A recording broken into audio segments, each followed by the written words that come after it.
You like my new setup? Yeah. Kinda okay. Turn on the fan and let's talk shop. Oh, let's see here. Woo. Very nice consistency on the porridge.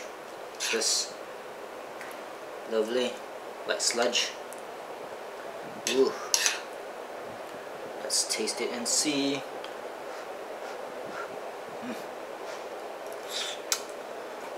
Oh!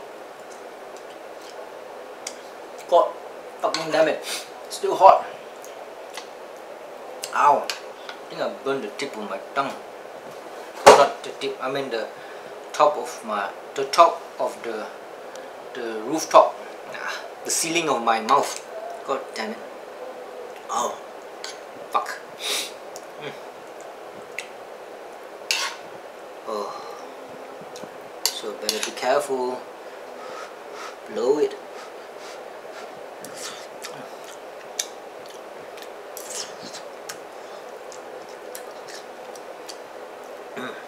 Tasty.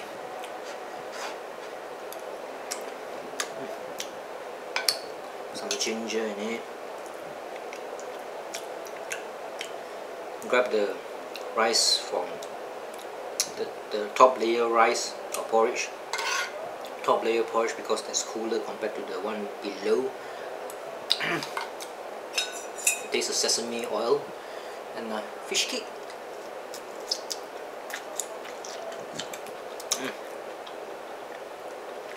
Lovely.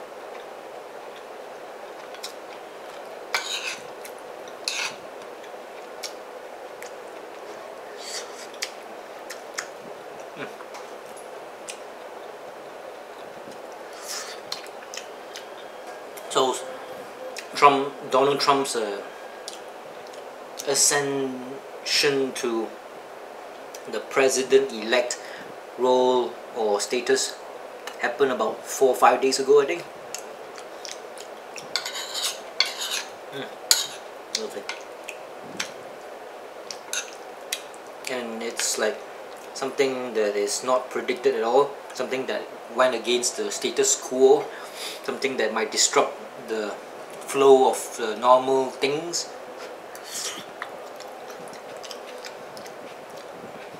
I really do hope Donald Trump will go against the norm and like do things differently, not like a Hitler type of way, but in a Bernie Sanders type of way.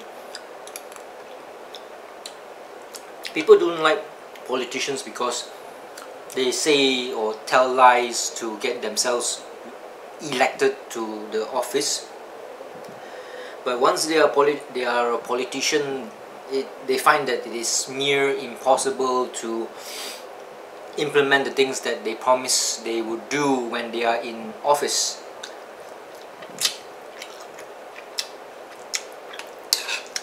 So Donald Trump has said a lot of bad things like build a wall, deport all these illegal immigrants, ban Muslims from entering America.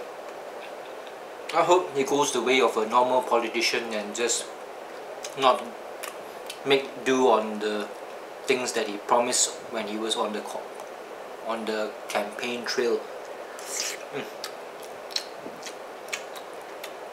Tastes good with the chili because of the vinegary spiciness that it gives off.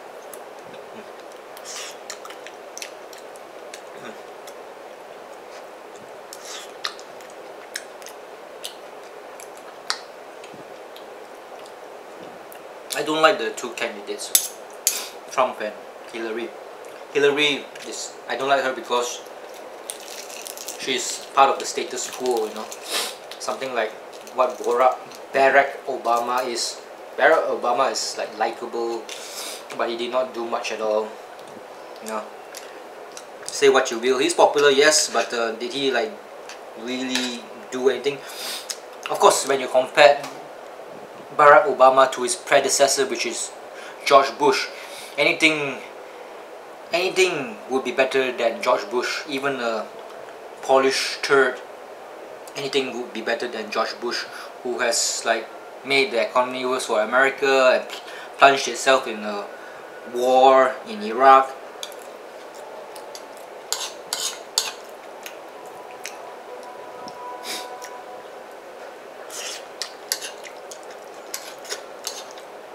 The only good thing about Obama is he's a likable person, and that's it. Like, this is the turnip or sarcot in Cantonese.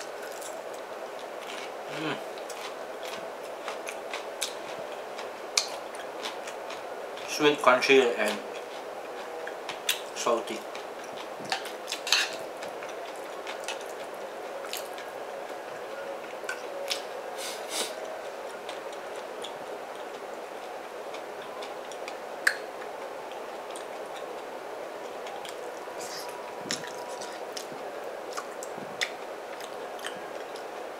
Wouldn't it be tragic or funny if this was the era or the beginning of an era on the way to World War III?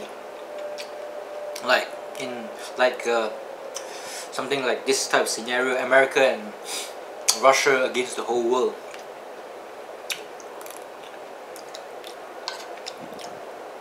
Two powerhouses against Japan and China. So Japan, China, and Korea, North Korea and South Korea band together to go up against Russia and North America. Okay, besides Russia, there's the axis of evil would encompass Canada and United States and Russia, and of course, since Latin America is in close proximity to the USA, so they by right becomes part of the axis of evil. Trump's axis of evil, because Mexico and subsequently the later southern countries were annexed by Donald Trump's armies.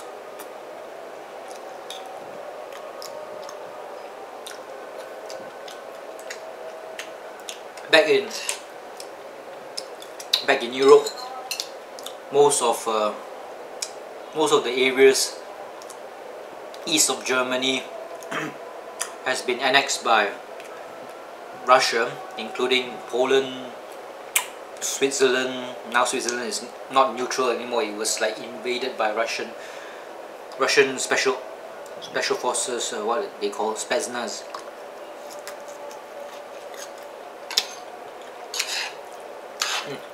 Fish cake, nice.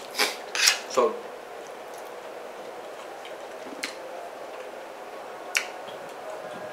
what we have left is the axis of good. The coalition of goodness encompasses Japan, North Korea and South Korea, China, Taiwan, Hong Kong, since Hong Kong is a different country from China,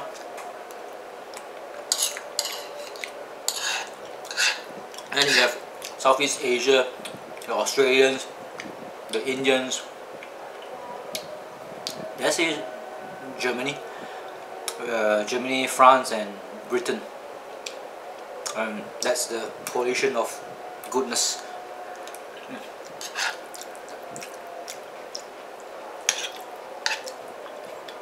Then that's the World War III.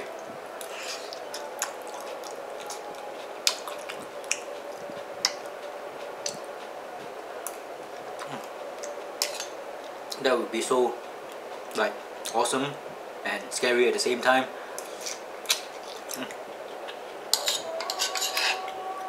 Oh, what about the Middle Easterns, ISIS and whatnot? Saudi Arabians, Iranians and stuff. They of course will go against the Russians and America. Syria, of course, or some part of Syria will of course side with Russia and Americans.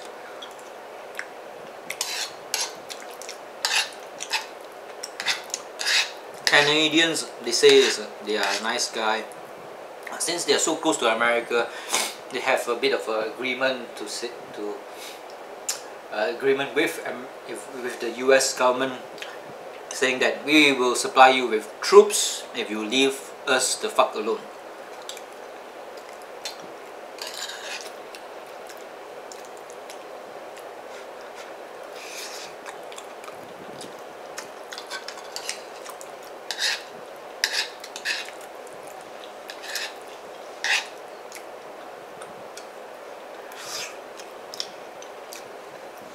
How about the nuclear situation of the world?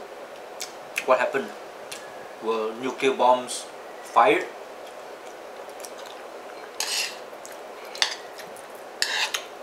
In this World War III scenario, what made the axis of coalition of goodness become what it is because most of China's territories have become irradiated wasteland thanks to nuclear bombs which were fired from America. The first act that started this World War III was Trump giving the middle finger to China, and that's how the mutation started. The Chinese mutant armies of China. Let's turn it.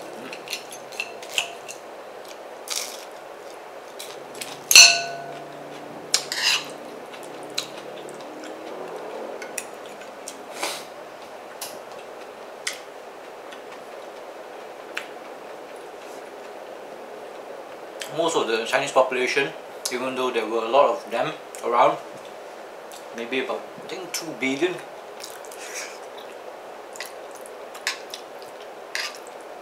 half of them, like 1 billion of the Chinese populace, have been reduced to ashes and death because of radiation sickness or exposure to the heat when 29 nuclear bombs were felled on the major cities of China.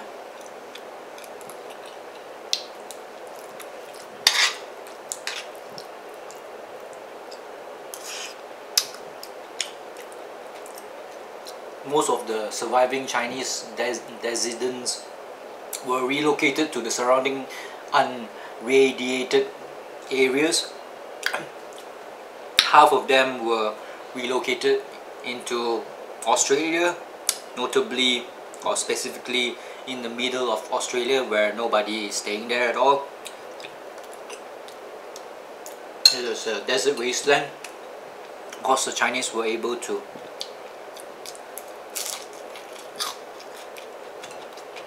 develop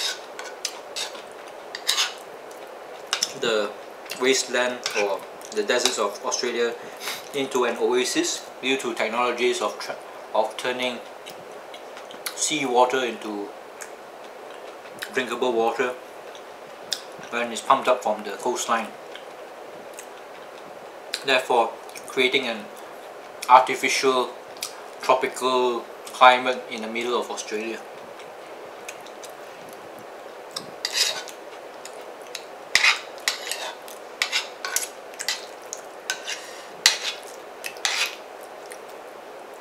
The nuclear wars, that's what they call the first 6 months. It was a terrible time. It was a time of fear, not knowing the whims of Donald Trump. Where would the nuclear bombs fall? Who would know? And during this time, two very important things happened. One, cities were always the center of mankind. It's full of people. All the major cities like Tokyo, Beijing, whatever, Mumbai. I think so. It's called Mumbai or Delhi in India. God knows. Islamabad, Abu Dhabi, or the UAE. Those areas, those cities, that's where humanity congregated, where they got their entertainment, their food, their jobs. After the fall of the nuclear bombs, those cities were turned into, well, a ghost town.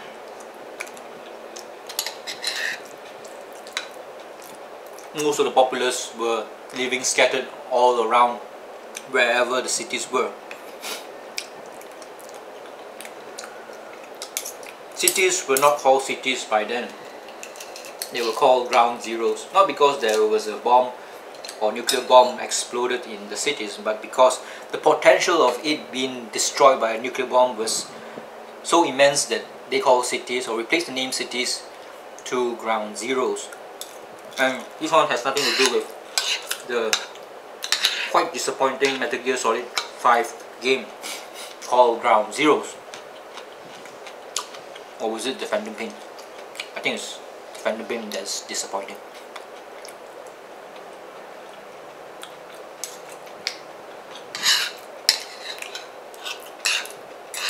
The threat of the nuclear bomb was neutralized with a new system called the Star Wars 2 defense system. Of course, some people did like cheekily refer to this missile ballistic program that protects the skies from nuclear bombs, called it the Star Wars 8, or Star Wars, no, not Star Wars 8. They call it the Star Wars, yeah, Star Wars 8.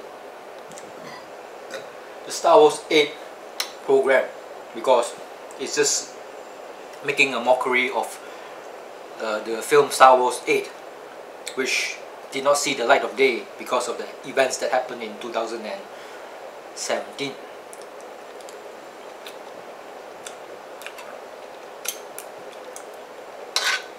So the Star Wars 8 program, which is a ground-based facility that is quite mobile and is able to detect ICBMs. ICBMs being an acronym for Intercontinental Condom Ballistic Missiles.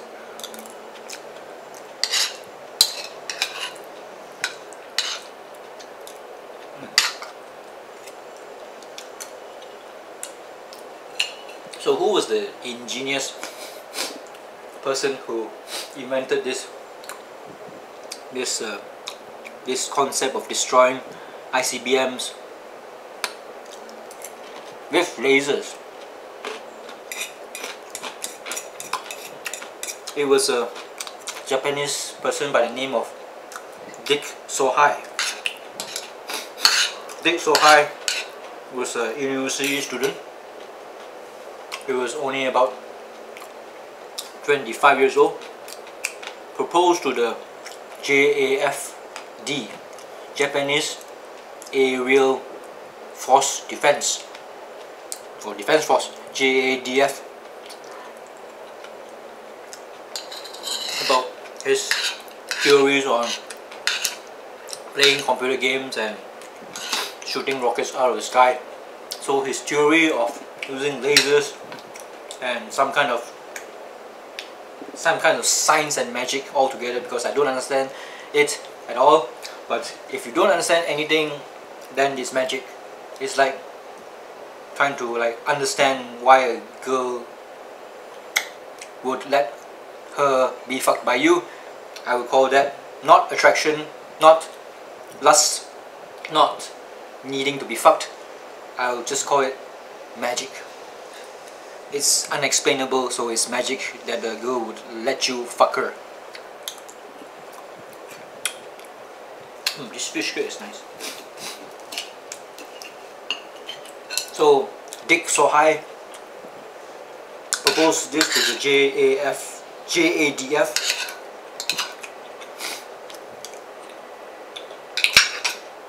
and the Japanese, being Japanese, were able to implement his theories and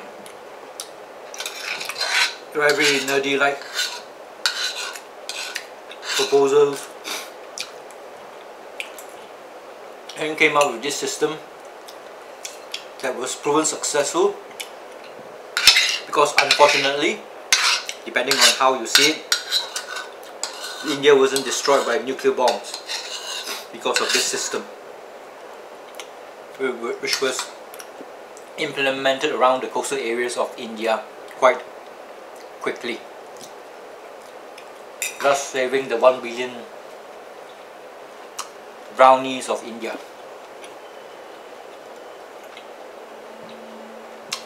So instead of dining on irradiated lamb chops and beef chops, we still have the problems of overpopulation in India.